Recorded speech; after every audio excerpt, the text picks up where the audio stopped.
同学们，大家好。我们在前面已经学习了紧同气液两相管流的基本概念、特征参数以及流行流态的判别方法。接下来我们将学习气液两相管流压力梯度方程及其紧同压力的计算方法。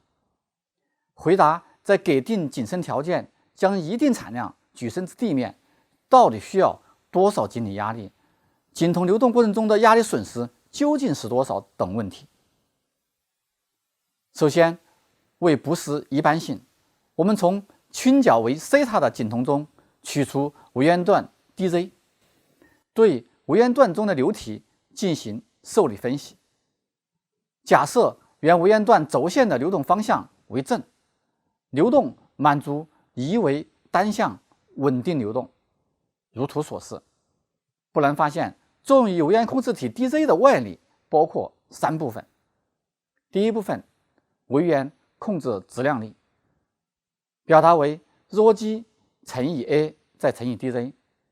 其原 z 项的分力为负的 ρg a dz sin θ。第二，微圆两端的流体压力，端面一的压力为 P 乘以 a， 端面二的压力为负的 P 加 dP 乘以 a。z 项流体的压力的合力为负 P 加上 dP 乘以 a， 再加上 P 乘以 a， 等于 a 乘以 dP。第三是流体与管壁的摩擦力，它与流动方向相反，表示为负 τw 乘以派 d dz， 其中 τw 表示单位接触面积上的摩擦应力，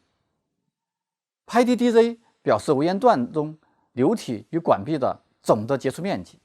因此微圆段 z 项的合力可以表示为下述公式。根据冲量定律，作用于控制体内流体的冲量等于控制体内流体的动量变化。微圆体在 dt 时间内从端面一以速度 v 流入，从端面二以速度 v 加上 dv 流出，冲量等于微圆体 z 项合力乘以作用时间，表达为如下公式：微圆体动量的变化等于微圆体流过端面二的动量减去微圆体流过端面一的动量，其表达式为根据冲量定律得到如下公式。式中 dz 除以 dt 表示微圆体在德尔塔 t 时间内移动的距离为 dz， 即微圆体的速度 v。整理以后可得到下面的公式。式中摩擦应力 τw 与单位体积流体所具有的动能成正比，我们引入目的摩擦系数 F， 表示为下面的公式。代入上式以后，就可以得到如下方程。这就是微圆段压力梯度方程的表达式。表达式左边 dP 表示微圆流体经过微圆段 dz 的压力降或者能量损失。dP 除以 dz 表示微圆段的压力梯度，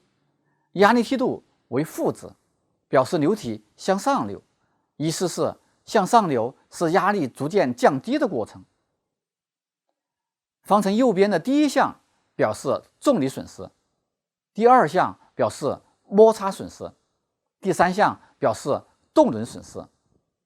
也就是说，在向上流的过程中，流体通过微圆段损失的压能，一部分转化为流体的势能，一部分消耗在流动摩擦，还有一部分转化为流体的动能。当西塔等于0时，即为水平管流，此时重力消耗为0，因此水平管流的压力梯度方程简化为下式。刚才我们推导的是仅同单向流的压力梯度方程，对于气液混合物的多项流动，上述压力梯度方程同样适用。为了以示区别，我们在各项参数的下面添加下标 m， m 是混合物 mixture 的缩写，表示为下面的公式。这就是精通多项管流的压力梯度方程。接下来我们学习压力梯度方程的求解思路。从压力梯度方程可知，只要求得了单元管段切混合物的密度、速度和模组系数，就可很容易的计算出单元管段的压降。由于油槽埋藏较深，油管长度上千米，从地层产出的气液混合物从井底流动到井口的过程中，溶解在原油中的天然气随着温度和压力的不断降低而不断的析出，井同气液混合物的流态也在不断的发生变化。也就是说，气液混合物的密度、速度、模组系数都在随井深不断的变化。如果想要准确的获取井筒流动过程中的压力分布或者说压力损失，就必须将井筒分为若干小段，进行分段计算，这是关键点一。那么我们在分段以后，该怎么计算气液混合物的密度、速度和模组系数呢？首先，我们假设单元管段的长度 dz， 已知管段入口的温度和压力分别为 T1 和 P1， 地面产业量为 QL， 含水率为 FW， 地面生产油气比为 GOR， 管径为 D， 管段出口温度为 T2。 可以看出，想要计算出气液混合物通过管段 DZ 的压力损失 dP 或者是出口压力 P2， 就必须计算出在单元管段流动的气液混合物的密度 ρm、 两项速度 UM 和混合物的模组系数 FM。 首先我们看看混气液的密度如何计算。根据磁液率的概念，混气液的密度可以表达为下面的公式，其中磁液率 HL 与流态密切相关。不同的流态，磁液率的计算方法不同，而流态与单元管段的气液流量和管径有关，因而与单元管段的状态参数 T 和 P 有关。也就是说，混气液的密度和管段的流态、温度、压力直接相关。其次，我们看看混合物的速度。根据混合物速度的定义，它实际上是气象和液相表观速度之和。表达的公式为：表观速度是通过气象和液相的体积流量来计算的，即表示为下面的公式。式中气液体积流量是通过地面已知产量数据得到的，其计算流程为：通过地面产业量和含水率得到地面产油量 Q0S 和产水量 QWS， 然后基于地面生产气液比 RP、 原有溶解气液比 RS 和体积系数，得到地下单元管段温度和压力下的气象和液相体积流量。因此，从本质上讲，气液混合物速度 Vm 的计算是通过油气水的 PVT 无性参数，特别是体积系数和溶解油气比计算得到的。换句话说，它与单元管段的状态参数 P 和 T 直接相关。接下来我们看看摩擦系数 FM 的计算。我们知道两项间摩擦系数的计算与两项之间的相对速度和粘度密切相关。在两项管流中，涉及到流体与管壁之间摩擦和气象与液相之间的摩擦，这与管段的气液混合物流动结构及流态有关。如图所示，比如在泡流、断山流，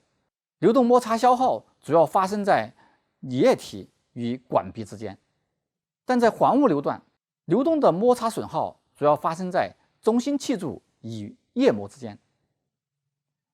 摩擦系数计算与雷诺数有关。根据雷诺数的定义，其公式为：在不同的流态，应根据实际情况选择液相、气液混合物或气象的速度以及相应的物性参数来计算雷诺数，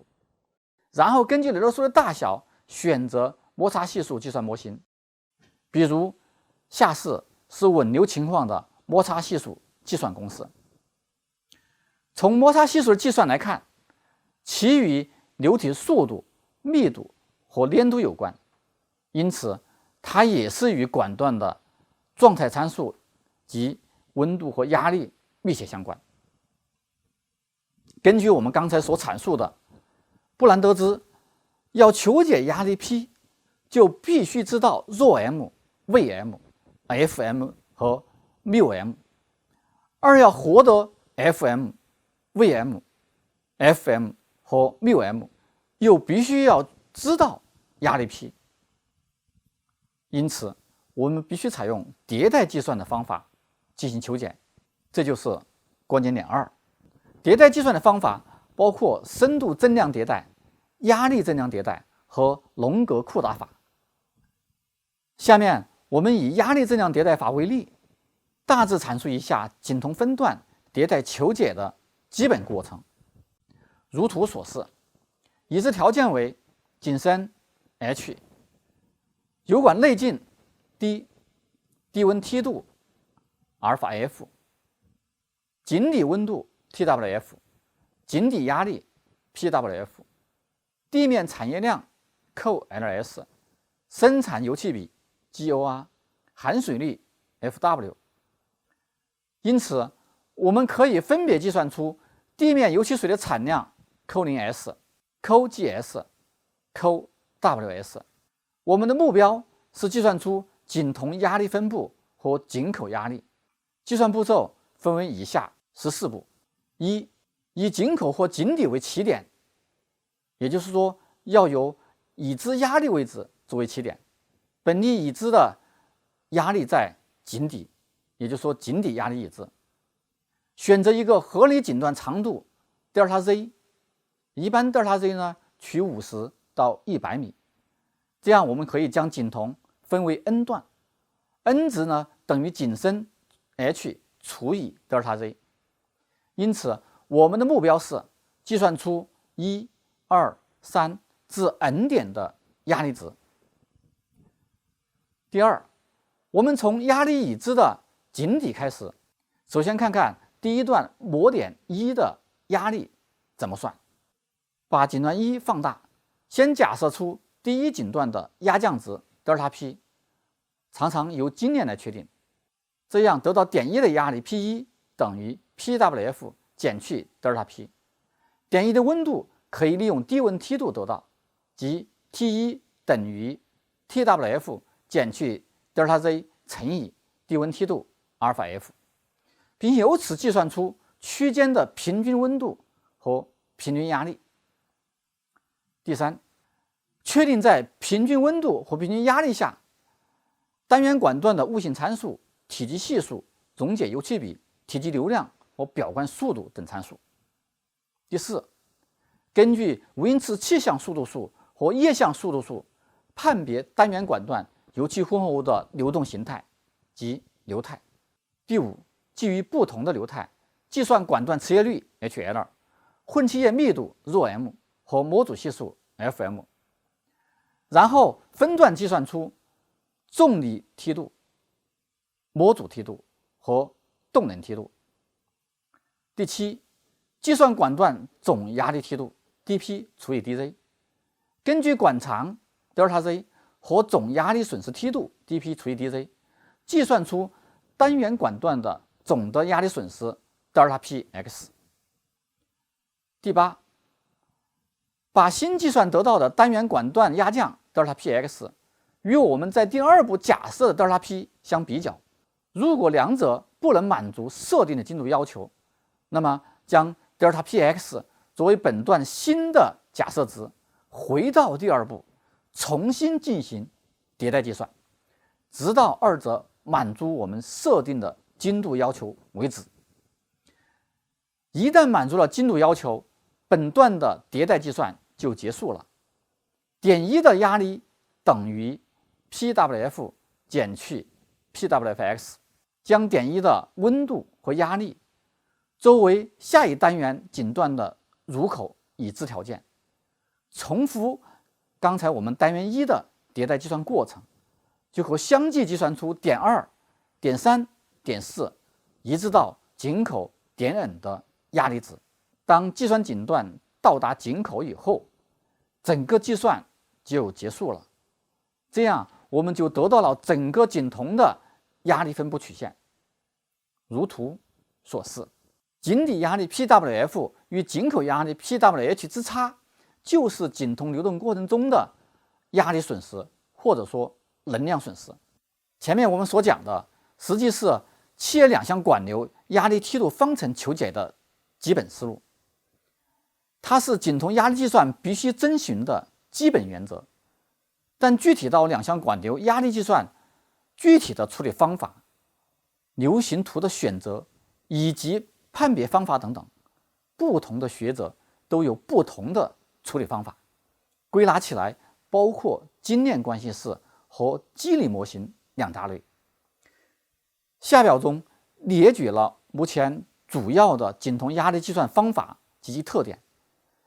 在我校编写的产业工程教材中，主要讲述了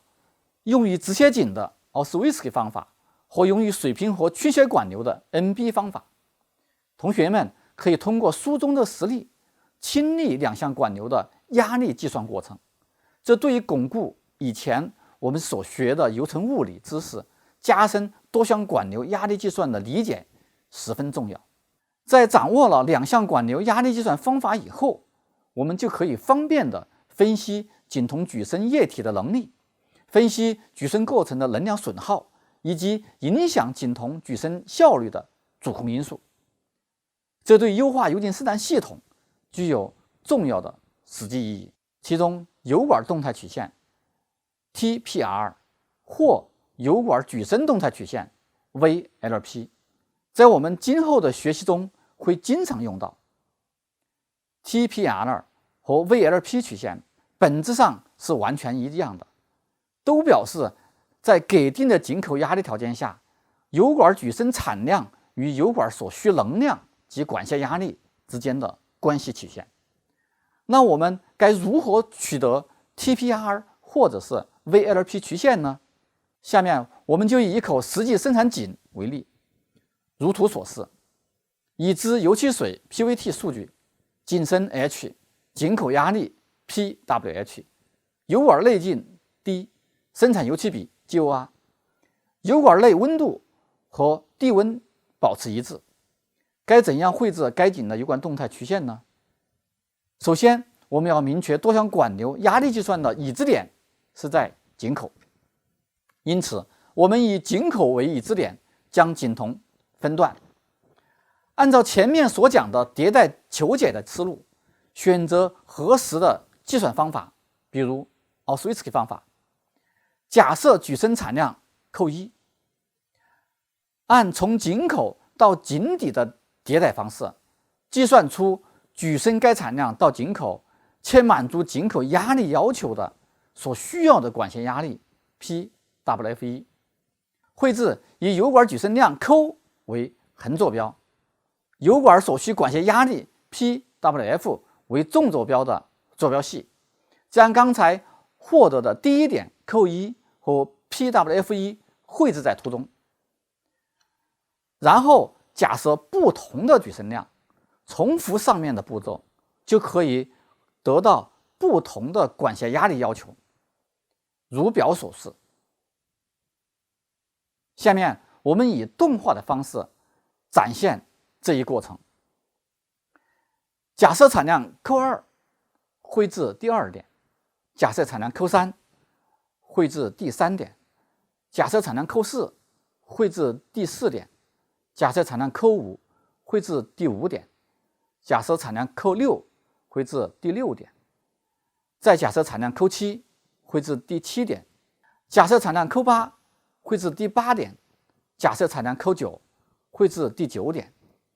这样我们就可以绘制出在给定井口条件下，不同举升产量与所需油管管线压力之间的关系曲线。这就是我们所说的油管动态曲线 TPR 或 VLP 曲线，如图所示。如果我们只改变油管管径，其他条件不变，就可以分析不同的油管大小对油管举升动态曲线的影响，为油管的合理选择提供依据。到这节课为止，我们就把第一章切两相管流的内容学习完了。我们要求掌握切混合物在井筒中流动所涉及的第一，垂直井筒、水平井筒流态及特点；第二，切两相管流重要特征参数及物理含义，比如说滑脱、制约力；第三，流态的判别方法；第四，切两相管流压力梯度方程及压力计算方法；第五，油管动态曲线的绘制等内容。这里必须明确的是，我们所讲的两相管流的问题，一方面忽略了井筒在流动过程中与地层进行热量交换的问题，简单的用低温梯度代替井筒的温度梯度来计算，因此需要同学们课后继续拓展学习井筒温度长的内容。另一方面，我们所讲两相管流都假设流动是稳定的，与流动时间没有关系，这在多数情况下是能反映实际生产情况的。但凡是涉及到损失开关井、动态注入等短时间系统行为评价时，我们必须要使用多相流的动态模拟理论来进行研究，这也是需要同学们进一步学习的地方。总之，关于多相流的研究内容很多，问题很复杂，应用领域也非常广泛，是十分值得同学们深入研究的方向。